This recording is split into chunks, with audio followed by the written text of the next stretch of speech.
जब से मनुष्य का जन्म हुआ है जान पहचान का। और आज के युग में तो व्यक्ति का मूल्यांकन ही इस बात से किया जाता है कि इसकी पहचान किससे है, इसकी पहचान कहां तक है। क्यों? आपके आसपास भी ऐसे कई लोग होंगे जो पहचान की बल पर आपका काम बना लेते हैं। ऐसे कई लोग होंगे जो पहचान से काम पा लेंगे, धन अर्जित कर लेंगे। किंतु आप तनिक सोचिए, क्या ये ठीक है? पहचान से मिला काम आपके साथ तब तक रहेगा जब तक आपके उनसे मधुर संबंध हों। संबंधों में खटास आई और काम निकल गया हाथ से। तो अब क्या किया जाए? इसका उत्तर है काम। अपना काम पूरे मन से करो, अपना काम निश्चय से करो, क्योंकि पहचान से मिला काम अधिक समय तक नहीं टिकेगा, किंतु काम से मिली पहचान युगों युगों तक टिकेगी।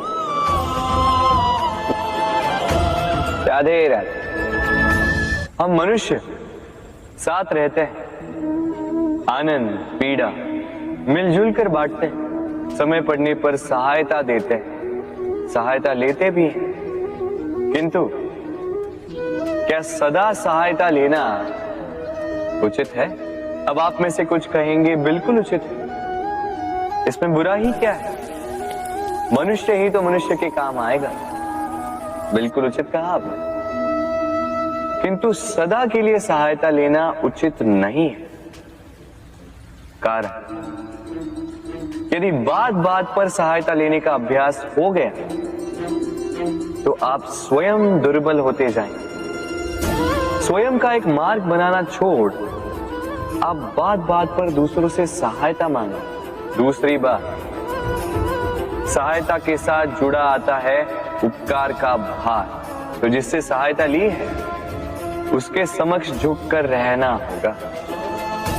इसीलिए संकट में भी सोच विचार करके सहायता ली, क्योंकि संकट तो कुछ दिनों पश्चात निकल जाए, किंतु उस उपकार के ऋण का भार जीवन भर आप पर रहे।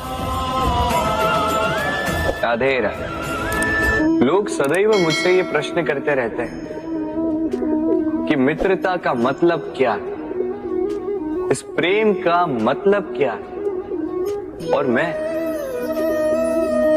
बस मुस्कुराता, क्योंकि ये तो ऐसा प्रश्न हुआ जैसे कोई पूछे कि अनर्थ का अर्थ क्या है।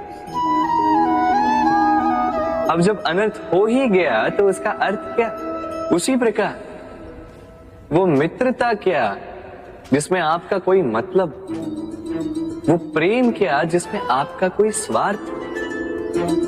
ये दो भाव ऐसे हैं जिसमें आपको कुछ चाहिए नहीं होता, बस देना होता। आपका समय, आपकी भावनाएं, आपका सुख कुछ मांगने के लिए करोगे तो वो मित्रता कैसे? कुछ पाने के लिए करोगे तो वो प्रेम कैसे? वैसे भी देखा जाए तो जो प्रेम करते हैं उन्हें कुछ पाने की आवश्यकता ही नहीं, और जिसके पास 2.5 अक्षर वाला ये प्रेम शब्द हो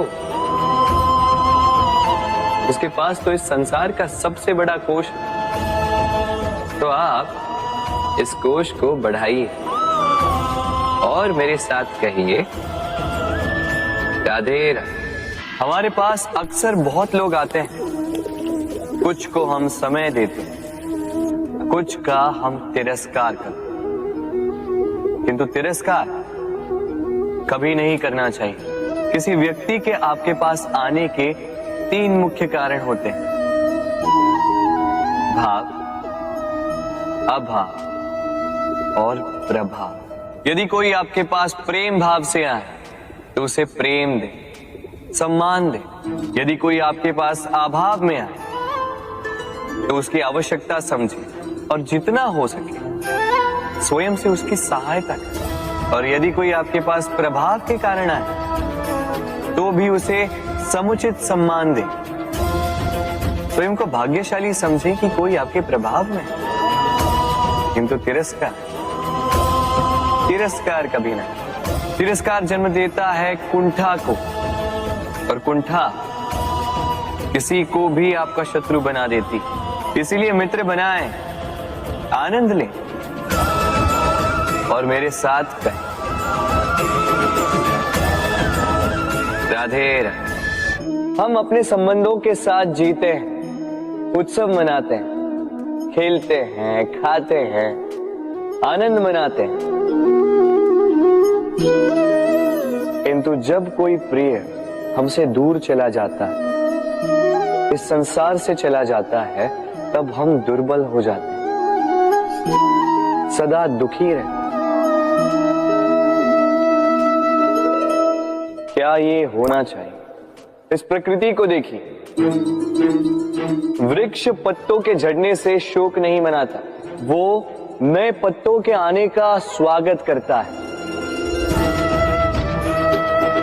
कल आप भी किसी के स्थान पे आए थे, और कल आपके स्थान पे भी कोई और अवश्य आए, क्योंकि ये परिवर्तन है, ये इस प्रकृति का नियम है। इसमें शोक कैसे? जो छूटा उसका शोक मनाने के स्थान पर जो मिलेगा या जो आपके पास है, उसका आनंद उठाइए। राधे राधे।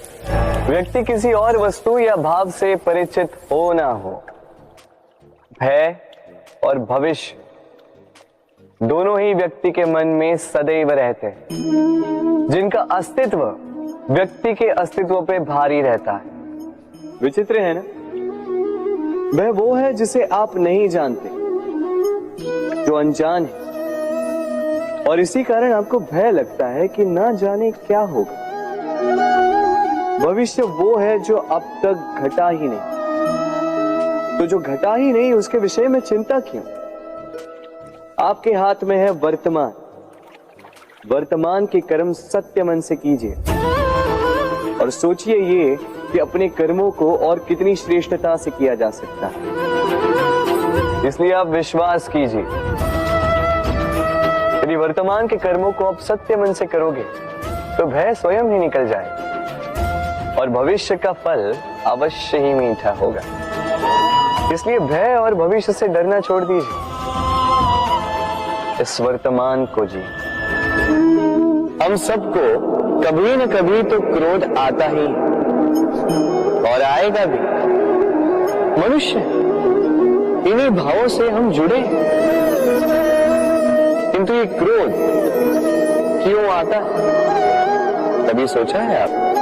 ये क्रोध तब आता है जब हमारे मन के अनुसार कुछ ना, जैसे कभी कोई हमारी बात ना माने या कभी हमें पराजय प्राप्त हो जाए। किंतु इन सारी परिस्थितियों में आधार एक ही है कि कहीं न कहीं किसी न किसी स्थान पे हम दुर्बल हैं। क्रोध जन्म लेता है हमारी दुर्बलता से और फिर वो हमारी सबसे बड़ी दुर्बलता बन जाता है। यदि क्रोध को वश में न रखा जाए तो भ्रम जन्म लेता है। यदि भ्रम को वश में न रखा जाए तो विवेक व्याग्र होने लगता है, और यदि व्याग्रता को वश में न किया जाए तो व्यक्ति का तर्क ही नष्ट हो जाता है, सोचने समझने की शक्ति शून्य हो जाती है और फिर उस व्यक्ति का पतन हो जाता है।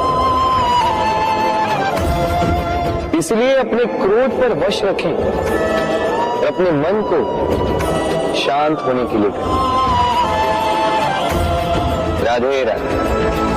अक्सर आपके बड़े बूढ़ों ने आपसे कहा होगा कि ये संसार दुख का